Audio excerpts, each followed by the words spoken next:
கிடைச்சா அந்த தொழிலிருந்து நீங்கள் என்ன எதிர்பார்ப்பீங்க? சம்பளம் தான் எவ்வளோ எதிர்பார்ப்பீங்க? ஒரு 15லேருந்து 20.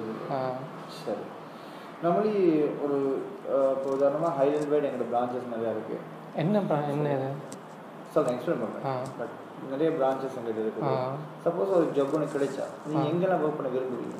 அங்கேயும் போய் வேலை செய்வேன். அந்த எந்த சம்பளம் அந்த இப்போ தூர் இடமெண்டே எனக்கு கட்டுப்படியாது. லாங்குவேஜஸ் முடியும், மொழி தமிழ் தெரியும், இங்கிலீஷ் புரியும், ஆனால் கதைக்கு கொஞ்சம் சிங்களம் புரியாது இல்லை.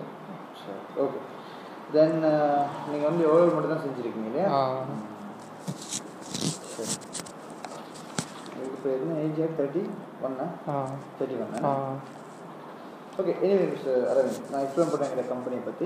தென் எங்கள் கம்பெனி வந்து கிராண்டன், நீங்கள் கேள்விப்பட்டிருக்கீங்களா எனக்கு தெரியாது.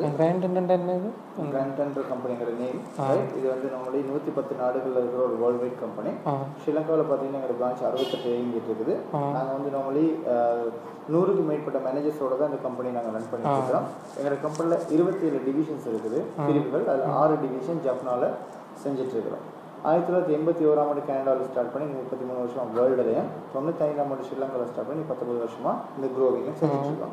ஜப்னாவில் பொறுத்தவரை எங்களோட பிரான்ச் 5 இருக்குது. இன்னும் நாங்கள் 10 பிரான்ச்சஸ் ஓப்பன் பண்ணிருக்கிறோம் நார்த் அண்ட் ஈஸ்ட்டில். பட் எங்களோட நார்மலி பார்த்தீங்கன்னா எங்களோட கம்பெனியில் வந்து Dialog, HSBC, Nation Trust Bank, Northern Central Hospital and Vision Care, இப்படி பல கம்பெனியோட இணைஞ்சி தான் எங்களோட அட்வர்டைசிங் ஃபார்ம் ஒன்று இது. இந்த ஃபார்மை செஞ்சிட்ருக்கிறோம். எங்களோட பொசிஷன்ஸ் பார்த்தீங்கன்னா distributor, leader, assistant manager and manager, இது மெயின் கேட்டகரி ஆகும். இது உள்ளுக்கு administrative, customer service, accounts, IT இப்படின்ற சப் கேட்டகரி ஒர்க்கர்ஸும் இங்கே கொடுக்குறோம். பட் இந்த ஒர்க்கர்ஸுக்கு வரணுமா இருந்தால் நாங்கள் கட்டாயம் ட்ரைனிங் ஒன்று போட்டு தான் கொடுப்போம். ஏன்னா எல்லாருமே பெரிய எக்ஸ்பீரியன்ஸ் இங்கே வரதில்லை. ரெண்டாவது, இந்த ஜப்புக்கு நாங்கள் எடுக்கிறதுக்கு நாங்கள் உங்களுக்கு வந்து டிரெக்டாக இன்றைக்கி சொல்ல போகிறதில்ல, இன்றைக்கி நீங்கள் இதுக்கு செலக்ட் ஆகிருக்கீங்க, இந்த ஜப் தான் உங்களுக்குன்னு சொல்லி நாங்கள் என்ன பார்க்குறோன்னா பல கம்பெனி வந்து எதிர்பார்க்குறது உங்களோட எக்ஸ்பீரியன்ஸ், உங்களோட எஜுகேஷன் லெவல் இதெல்லாம். இப்போ நாங்கள் பார்க்குறது மினிமம் ஓ லெவல் தான். பட் அதுக்கு மேலே நாங்கள் என்ன